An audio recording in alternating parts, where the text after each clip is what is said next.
Ahmedabad plane ક્રેશની ઘટનાને આજે 1 વર્ષ પૂર્ણ થયું છે ત્યારે સ્વર્ગસ્થ વિજયભાઈ રૂપાણીના પુત્ર ઋષભ રૂપાણીની પત્રકાર પરિષદ યોજવામાં આવી.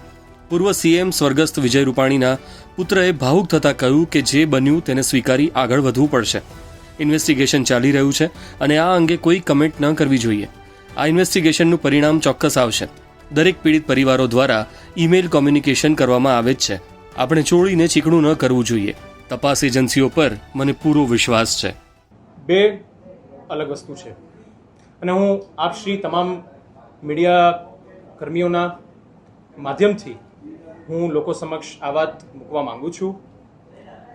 બે અલગ વસ્તુ છે. પહેલી વસ્તુ છે જે ઇન્વેસ્ટિગેશન એફર્ટ્સ ચાલી રહ્યા છે. મેં આ 2 દિવસમાં વારંવાર કહ્યું છે અને ફરીવાર હું રીઇટરેટ કરીશ કે we as Rupani family we urge everyone, બધા પીડિત પરિવારોને અમે વિનંતી કરીએ છીએ કે સરકાર અને એજન્સીઓ, પછી AAIB હોય, મિનિસ્ટ્રી ઓફ સિવિલ એવિએશન હોય, DGCA હોય, તમામ એજન્સીઓ પર આપણે ભરોસો રાખીએ. તપાસનું નિષ્કર્ષ આવશે અને આપણા માન્ય વડાપ્રધાન શ્રી નરેન્દ્રભાઈ મોદી, આપણા માન્ય ગૃહમંત્રી શ્રી અમિતભાઈ, જ્યારે ગુજરાતના સપૂતો જ્યારે સરકારને લીડ કરી રહ્યા હોય તેમને પૂર્ણ વિશ્વાસ છે કે સરકારી એજન્સીઓ દ્વારા જે તપાસ થઈ રહી છે એનો નિષ્કર્ષ આવશે અને આપણે બધાએ સાથ અને સહયોગ આપવાનો જ હોય અને આપીએ જ છીએ. બીજો વિષય જે આપણે કર્યો, મારી બહેન દ્વારા જે ઈમેલ કમ્યુનિકેશનની વાત છે એર ઇન્ડિયા સાથેનો, તો હું સ્પષ્ટ રૂપે કહેવા માંગુ છું કે એર ઇન્ડિયા અને ટાટા ટ્રસ્ટ એ છેલ્લા 1 વર્ષથી તમામ પીડિત પરિવારો સાથે ઈમેલ કમ્યુનિકેશનમાં 1-to-1 કોરસ્પોન્ડન્સ કરી રહ્યા છે અને જે કંઈ પણ ડોક્યુમેન્ટ્સની આપલે હોય, જે કંઈ પણ ઇન્ફોર્મેશનની આપલે હોય એ ચાલી જ રહી છે. તો એમાં ઈમેલ કમ્યુનિકેશનમાં કશું નવું નથી. વાત આવી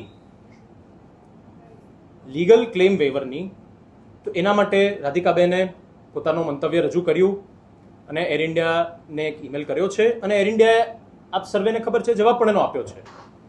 તો આ વાત એક પીડિત પરિવાર અને એર ઇન્ડિયા એરલાઇન્સ વચ્ચેનો એક પ્રાઇવેટ મેટર છે. તો હું આપ સર્વેના માધ્યમથી એ વિનંતી કરું છું કે આ પબ્લિક ડોમેઇન પર ડિસ્કસ ના થવી જોઈએ.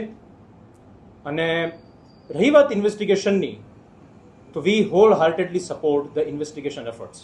ઇન્વેસ્ટિગેશન ચાલી રહી છે, તો એ તપાસ જ્યાં સુધી પૂરી ના થાય ત્યાં સુધી એના કોઈ પણ આઉટકમ પર કમેન્ટ ના જ કરવી જોઈએ. તો મને નથી લાગતું કે એ આ પ્રશ્ન વ્યાજબી છે. અને આપના પ્રશ્નનો જવાબ, ઇન્વેસ્ટિગેશનનું પરિણામ આવશે. એર ઇન્ડિયા તરફથી જે કમ્યુનિકેશન કરવામાં આવ્યું એના કમ્યુનિકેશનના જવાબમાં ન માત્ર અમે પણ બધા પીડિત પરિવારોએ કંઈક ને કંઈક ઈમેલ કમ્યુનિકેશન કર્યું હશે. તો again it's a private discussion between 2 concern parties. એક તરફ છે પીડિત પરિવારો અને એક તરફ છે એર ઇન્ડિયા, અને એર ઇન્ડિયાનો જવાબ પણ આપ્યો છે. તો આ મેટરને હવે ચોડીને ચીકણી કરવાનો એ કોઈ અર્થ સરતો નથી. જી, મેં કહ્યું ને કે સંપૂર્ણપણે સંતુષ્ટ છીએ અને તપાસ એજન્સીઓ પર ભરોસો રાખવા માટે હું બધાને વિનંતી કરું છું.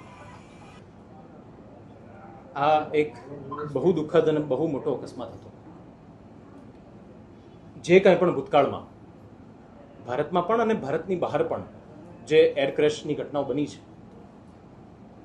એ કોમ્પ્લિકેટેડ હોય છે. એનું એનાલિસિસ કરવું, બ્લેક બોક્સ ડેટાને, કોકપિટ વોઇસ રેકોર્ડર અને ફ્લાઇટ ડેટા રેકોર્ડરને રીડ કરવું અને ઇન્ટરપ્રિટ કરવું, ડેટા એક્સટ્રેક્શન અને અલગ અલગ સિનારીઓ કે આમ હોઈ શકે તો એની થિયરીઓ તપાસવી, આમ હોઈ શકે એની થિયરીઓ તપાસવી, એ મુશ્કેલ કામ છે, કમ્બરસમ ટાસ્ક છે એજન્સીઓ માટે પણ. તો હું ફરી વખત કહું છું કે આને એક ટાઈમલાઈનમાં બાંધવી અને ઉતાવળ કરવી એનો કોઈ અર્થ બનતો નથી. જે રિપોર્ટ આવશે, જે એનો નિષ્કર્ષ હશે, એ લોકો સમક્ષ પબ્લિક ડોમેનમાં મુકાઈ જ જવાનું છે. તો આપણે નિશ્ચિંત થઈ જવું જોઈએ અને જે તપાસ ચાલી રહી છે એના પર સંપૂર્ણ ભરોસો રાખવો જ જોઈએ. તો રિગાર્ડિંગ વચગાળાનું વળતર, અગેન હું કહું છું કે આ પરિવાર અને એર ઇન્ડિયા વચ્ચેનો એક ઓફિશિયલ અને એક પ્રાઇવેટ કમ્યુનિકેશન છે અને it should be kept private. That's what I strongly believe in. Secondly, પરિવારના કોઈ પણ સભ્ય, એક નોમિનેટેડ સભ્ય હોય, એર ઇન્ડિયા એની સાથે વાત કરી રહ્યું હોય, અને આ અમારા જ પરિવારમાં નહીં પરંતુ દરેક પીડિત પરિવારોમાંથી એક માણસ એર ઇન્ડિયા સાથે ઈમેલ કમ્યુનિકેશન કરતું હોય, જે અમારા કેસમાં મારી સિસ્ટર રાધિકા મિશ્રા કરી રહી છે. ના ના, આ બધી બોગસ વાતો છે. આ વાતને હું સંપૂર્ણપણે હૃદયો આપું છું. અને આ જે ઈમેલ કમ્યુનિકેશન છે એ અગેન હું રીઇટરેટ કરું છું કે આ પ્રાઇવેટ મેટર છે ફેમિલી અને એર ઇન્ડિયા વચ્ચેની. તો આ વાતને રાજકીય પરિસ્થિતિઓ સાથે જોડવાનો કોઈ જ અર્થ નથી. જી, તો જે ઈમેલ કમ્યુનિકેશન થયું છે એ આરડીઆઈના રિગાર્ડિંગ જ હતું અને એનો એર ઇન્ડિયાએ જવાબ આપ્યો છે. એટલે તમે તમારા પ્રશ્નમાં જ એનો જવાબ આપી દીધો ને ઓલરેડી, કે લાલુ મુલાયમ કે કોંગ્રેસ નથી. આવો પ્રશ્ન આ પાર્ટીમાં અસ્થાનિત છે. એવી કોઈ અપેક્ષા કોઈ કાર્યકર્તા ક્યારે રાખી પણ ના શકે, અને હું પણ નથી રાખી રહ્યો. હું મારી 3 પેઢીઓ આરએસએસની સ્વયંસેવક છે, ભારતીય જનતા પાર્ટીના કાર્યકર્તાઓ છે, અને આ બધા કોઈને કોઈ આસ્થામાં માનતા હશો એવી રીતે અમે આ આસ્થામાં માનીએ છીએ. આ અમારું આસ્થાનું મંદિર છે, કેન્દ્ર છે. તો એ બાય નેચરલ કાર્યકર્તા તરીકે આખી જિંદગી જ અમે છીએ. તો એમાં પછી કોઈ આમ લેબલ મળી જાય અને એમાં કોઈ વિશેષ આમાં એક જવાબદારી હોય કે એક પ્રિવિલેજ હોય કે એવું કોઈ કાર્યકર્તાના મનમાં ક્યારેય હોતું જ નથી. એટલે આ પ્રશ્ન હજી હું ફરી વખત કહું છું કે આ પ્રશ્ન જ અસ્થાને છે. ભારતીય જનતા પાર્ટી એક કેડર બેઝ પાર્ટી. ના, એવી કશી વાત નથી. મારા ધ્યાનમાં એવી કોઈ વાત નથી. ના, એવી મારા ધ્યાનમાં કોઈ વાત નથી. અને 12 જૂન છે, પપ્પાને 1 વર્ષ પૂર્ણ થઈ રહ્યું છે. વિજયભાઈ રૂપાણી સાથે, પપ્પા સાથે ભાજપના અને સંઘના નેતાઓએ, સ્વયંસેવકોએ, હું 30 વર્ષનો છું તો મારાથી પણ વધારે સમય સુધી કાર્ય કર્યું, એટલે એક લાગણી હોય, સ્વાભાવિક છે. તો એ બાને મળવાનું હોય, 1 વર્ષ પૂર્ણ થયું છે એટલે બેસવા આવતા હોય અને ફોનમાં વાત થતી હોય, એ જ. બાકી આ મેટરને અને આને કોઈ સંબંધ છે નહીં.